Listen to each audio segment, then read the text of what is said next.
Dahar opak jeung ranginang pamere anak bupati.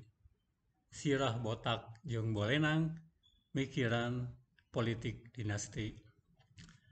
Lur, mikiran politik dinasti mah kalah matak sirah botak jeung bolenang. Marung kawut kukulutus berwit tungtungna jadi stres sorangan. Jadi ari keur sakadar bahan diskusi mah teu naon. Tapi lamun ku urang dipikiran tuluy-tuluyan tur hayang ngabendung politik dinasti moal bisa. Hukum ge henteu bisa ngabendung politik dinasti. Sabab naon?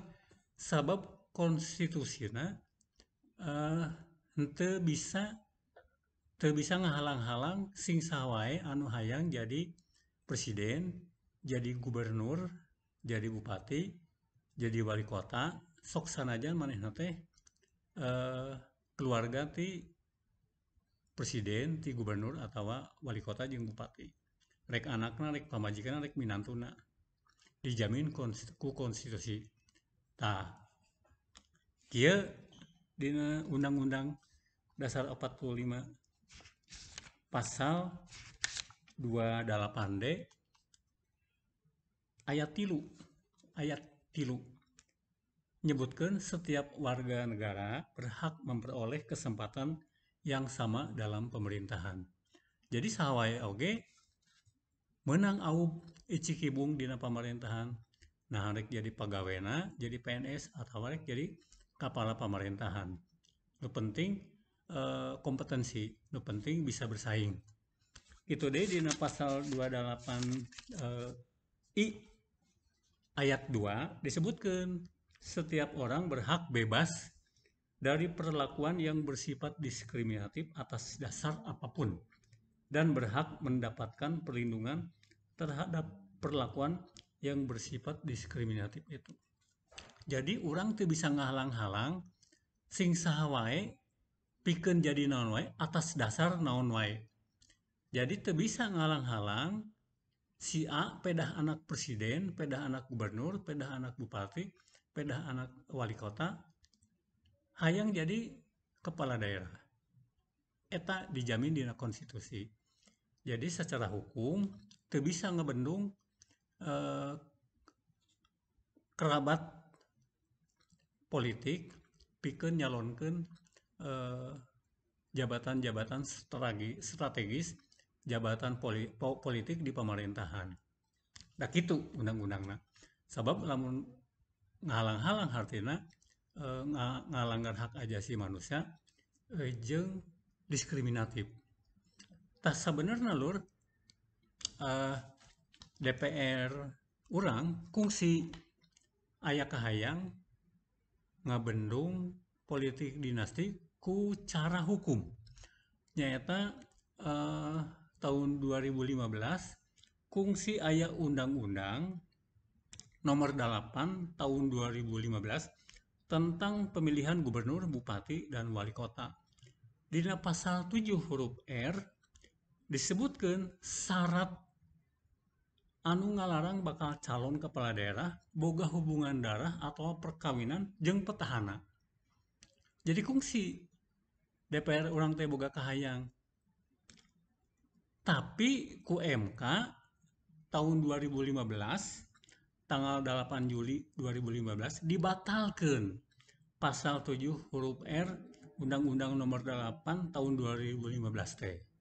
Kulantaran naon? Kulantaran berlawanan jeung pasal 28 I ayat 2 Undang-Undang Dasar 45. Hartina eta pasal teh diskriminatif. Ngawilah-wilah. Pedah anak bupati, pedah anak wali kota, pedah anak gubernur, pedah anak presiden dilarang pikeun nyalon kepala daerah. Eta teh pasal dianggap diskriminatif. Jelas pan? Nah, jadi lur, perkara politik dinasti mah siga kamari anak presiden jeung minantuna menang dina pemilihan wali kota di Solo jeung di Medan. Nya eta mah kenyataan politik jeung memang kenyataan hukumna kitu. Tapi pan lain anak presiden wae keponakan Prabowo Saras nyalon wakil wali kota Tangerang Selatan, kebenaran eleh. Anakna wakil presiden Maruf Amin nyalon wali kota Tangerang Selatan, kebenaran eleh oge. Tapi saha nu meunangna? Nu meunangna oge kaasup politik dinasti nyaeta kerabat Ratu Atut. Jadi di Tangerang Selatan mah aya 3 kandidat anu tiluanana ngabogaan kekerabatan politik nyaeta politik dinasti teh. Tadi daerah lain ge sarua. Aya pamajikanana, aya salakina, aya anakna, aya minantu nyaralon. Di Kabupaten Bandung, pamajikan Bupati Bandung, pamajikanna Padadang Nasir, nyalon oge. Ngan kabeneran gagal di Kabupaten Bandung mah. Jadi lur, soal politik dinasti mah lain persoalan hukum. Soalna hukum mere jalan kasing saha wae pikeun dipilih jeung milih. Kan sarua jeung kieu, anak guru jadi guru, pan meunang teu dilarang. Anak tentara jadi tentara, anak tukang dagang jadi anak dagang, pan meunang wae saha-saha wae. Tah analogina sarua jeung kitu. Ngan ari politik dinasti mah sebenarnya persoalan etika. Ari etika mah balik deui kana subjektivitas masing-masing. Ceuk Mang Adun misalna teh, cik atulah ari anak presiden mah, ari anak gubernur, anak wali kota mah, ulah nyaralon atulah katingali pisan atuh hawek jeung kadademesna teh kana kakawasan. Ceuk Mang Adun. Tapi ceuk Mang Nana bisa jadi beda deui. Nyekeun bae atuh dahakna. Ari maranehna mampu mah jeung mingpina leuwih alus ngaheuyeug daerahna, naon salahna? Ceuk Mang Nana. Jadi pilihan etis mah balik deui kana pilihan moral masing-masing.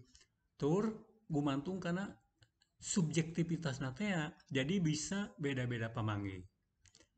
Tah, barina ge lur ari politik dinasti mah geus lumangsung ti zaman Orde Baru keneh. Megawati muncul dina zaman Orde Baru. Pan Megawati teh terahna ti Soekarno, hartina kan nuluykeun politik dinasti Soekarno. Mbak Tutut oge kungsi muncul waktu bapana jadi presiden, nyata waktu zaman Soeharto.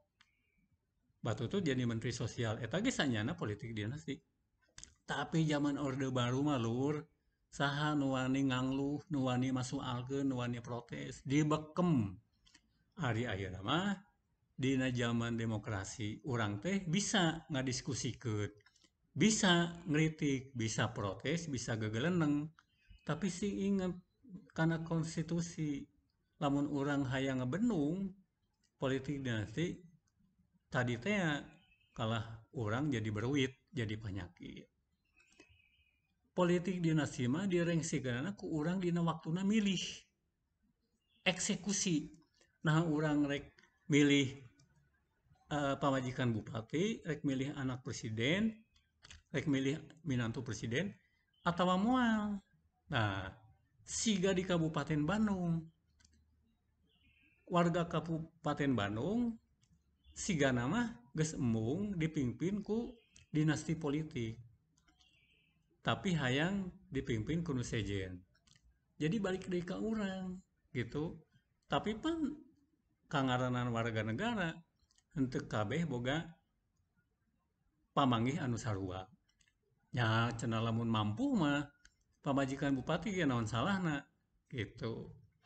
Jeung ari politik dinasti mah di negara mana wae ge, di negara demokrasi aya kaasup di Amerika. Apan George Bush teh bapana kungsi jadi presiden, malah adina ge jadi gubernur di Amerika. Hillary Clinton teh apan salakina presiden, manehna kungsi jadi menteri luar negeri zaman Barack Obama, malah kungsi nyapres. Kan kebenaran gagal.